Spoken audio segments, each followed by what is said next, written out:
Assalamualaikum warahmatullahi wabarakatuh. Saya Muhammad Taufik bin Muhammad Ihsan. Saya pada hari ini akan membentangkan mengenai pengenalan. Pertama, saya akan menerangkan tentang rangka kerja institusi. Menurut Baumol, rangka kerja institusi merujuk kepada persekitaran yang merangkumi aspek sosial, ekonomi, politik di mana para usahawan beroperasi. Seterusnya pula, rangka kerja ini sangat mempengaruhi kesediaan masyarakat untuk melibatkan diri dalam aktiviti produktif dari segi sosial. Kajian juga menunjukkan bahawa kekuatan dan sifat institusi sesebuah negara memainkan peranan penting.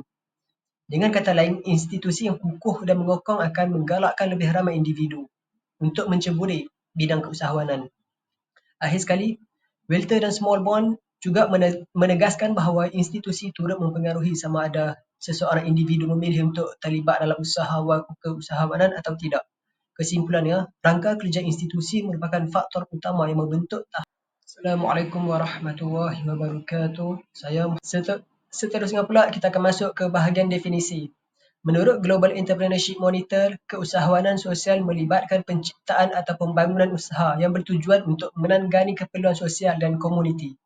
Usaha ini boleh berbentuk pekerjaan sendiri, penumbuhan perniagaan baharu atau pengembangan perusahaan sosial sedia ada. Sama ada dijalankan oleh individu, kumpulan atau organisasi. Perbezaan utama dalam keusahawanan sosial seperti yang dinyatakan oleh Halding ialah sebarang kelebihan kewangan akan dilaburkan semula untuk memperkukuh misi perusahaan, bukannya diagihkan kepada pelabur. Secara ringkasnya, keusahawanan sosial menumpukan kepada penciptaan impak sosial yang positif, bukan kepada keuntungan semata-mata. Akhir sekali, kita akan masuk ke bahagian kerangka pula. Setiap masyarakat mempunyai rangka kerja institusi yang terdiri daripada sistem politik, sosial dan perundangan yang mengatur bagaimana pengeluaran dan pengagihan dijalankan. Organisasi juga perlu mematuhi sistem ini untuk memperoleh legitimasi dan kepercayaan masyarakat. Institusi yang kukuh biasanya menghasilkan dasar yang lebih baik, yang kemudian menggalakkan pertumbuhan modal dan tenaga kerja. Dari perspektif akademik pula, penyelidikan ini bertujuan untuk mengisi curang dalam kajian keusahawanan kerana kajian terdahulu sering mengabaikan aspek seperti transformasi ekonomi, perubahan struktur dan ketidaksamarataan. Akhir sekali, Nauda juga menegaskan bahawa bukan sahaja kekurangan institusi yang berkesan tetapi juga kekurangan keadaan kualitatif yang menghalang pertumbuhan daripada sejajar dengan pembangunan mampan. Jadi setakat itu sahaja untuk saya. Sekian, terima kasih. Firms move toward the target capital structure when they face a financial deficit surplus, but not in the manner hypothesized by traditional pecking order theory. If firms adjust their capital structure towards the target and if there are adverse selection costs associated with asymmetric information, the adjustment framework is driven by financing needs to examine the dynamic process by which firms adjust their capital structure. Previous studies have indicated the need for a unified framework that combines elements of both pecking order and trade-off behavior. For example, there is not enough empirical evidence for either theory. Assalamualaikum warahmatullahi wabarakatuh. My name is Muhammad Raihan Fahmi bin Suhairul Nizam and my number matric is 0251103244. Implementation of the business plan part 2 in marketing services, product services and challenges on implementing business plan. Why business plan is such an important role, especially on businesses. We will look into it.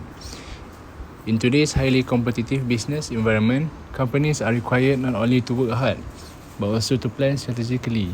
Good planning helps businesses improve the quality of their products and services, reduce costs, and enhance overall performance. Through well-prepared business and quality improvement plans, every step a company takes becomes more focused, both in operations and in gaining the trust of investors and financial institutions. Problems in marketing strategy. Why organizations often face both internal and external challenges while implementing the business plan. Okay, according to accused, we have to recognize the root causes of these challenges because It is essential to ensure sustainable and consistent quality growth. Okay, first, we look into the internal challenges, which is low employee involvement, inadequate skills training. Lastly, weak communication between departments. That is the internal challenges in organizations or any NGOs or companies.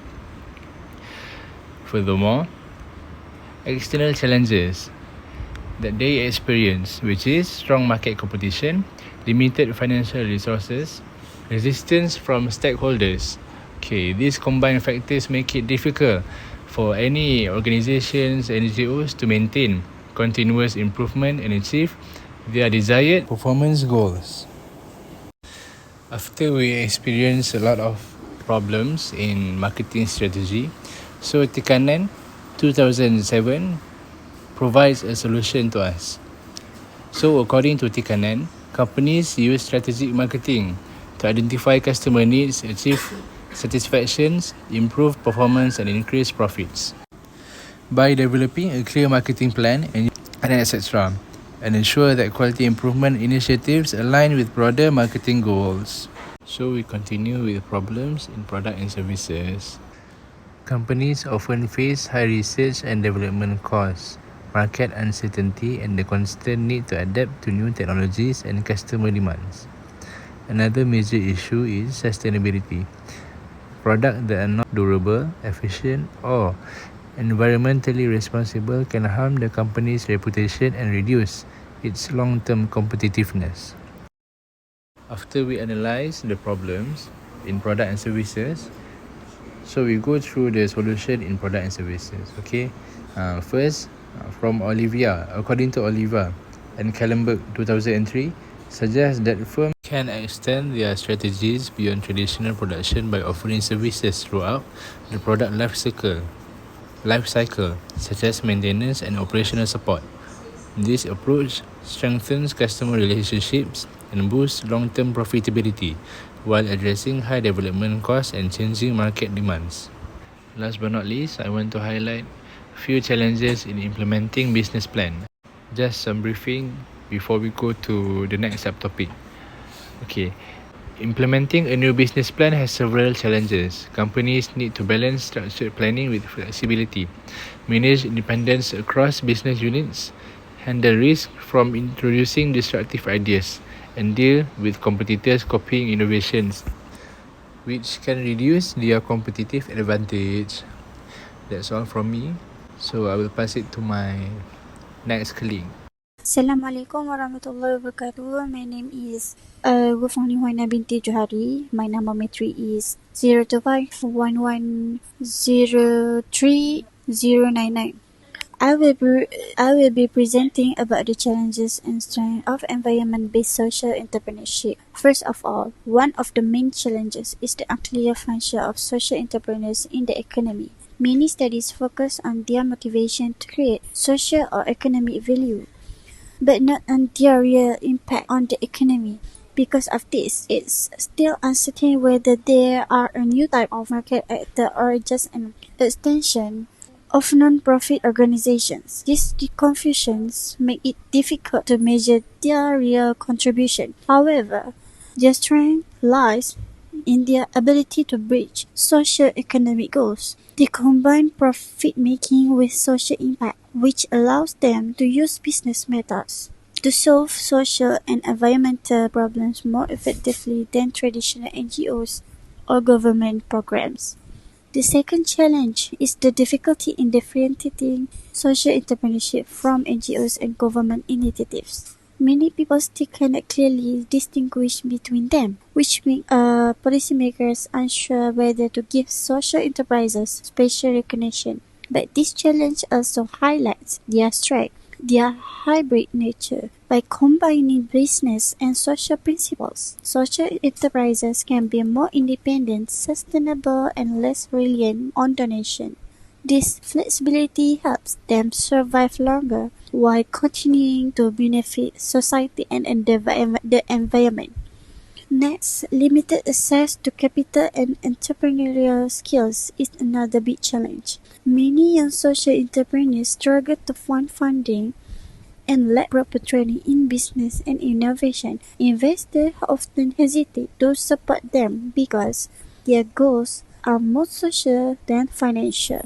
However, this situation is slowly improving. Educational programs and mentorship opportunities now provide business training, financial literacy, and networking support, helping young entrepreneurs gain confidence and access the resources that they need to grow their ventures. Another important challenge is unemployment and social exclusion among vulnerable youth.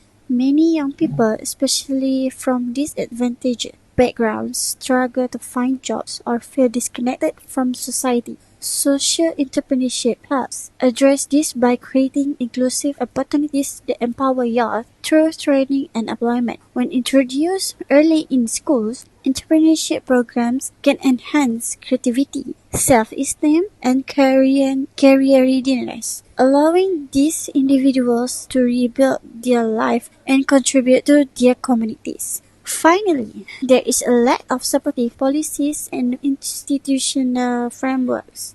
In many countries, governments have not yet provided clear laws, tax incentives, or financial schemes for social enterprises. This makes it hard for them to expand and attract long-term investors. To overcome this, a collaboration between governments, universities, and private sectors is needed. When all these institutions work together, they can create a more supportive ecosystem that strengthens social entrepreneurships and helps it play a greater role in national development.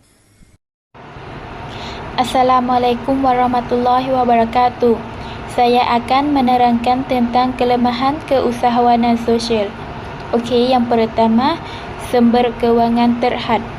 Usahawan sosial suka dapat dana kerana projek mereka lebih fokus kepada membantu masyarakat daripada mencari keuntungan.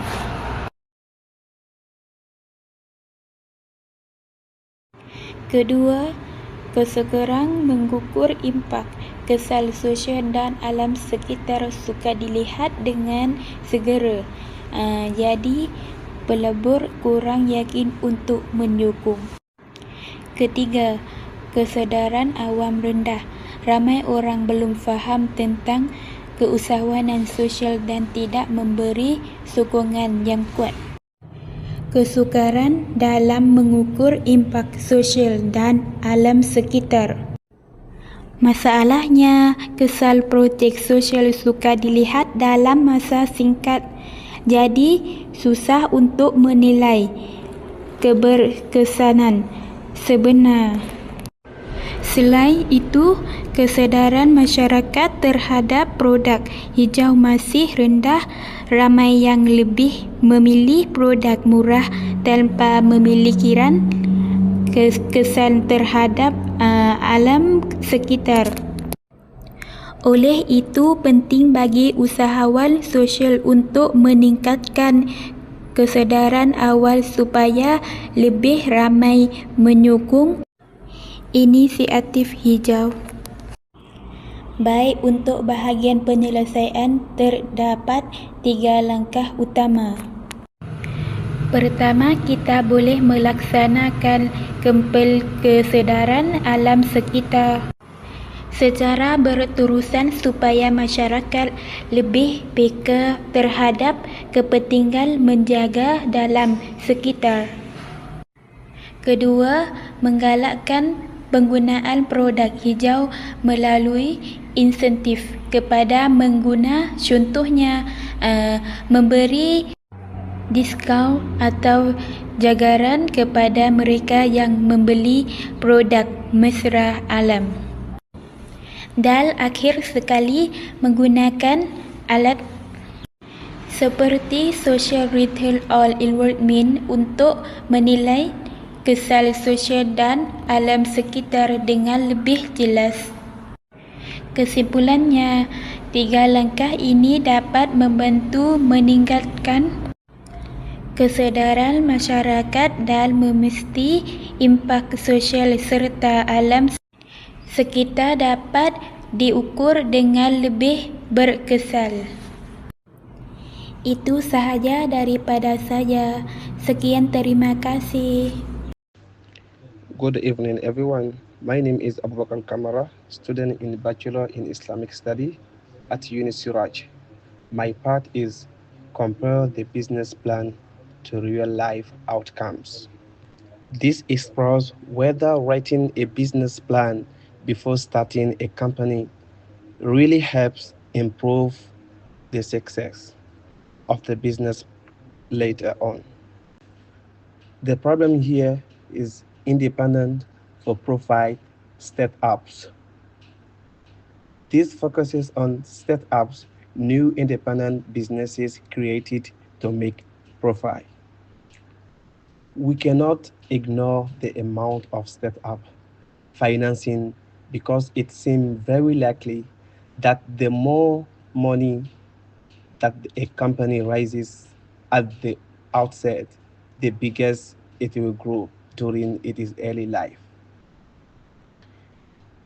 In the kind of data that can be collected from actual businesses, there are factors that are likely to affect the outcome.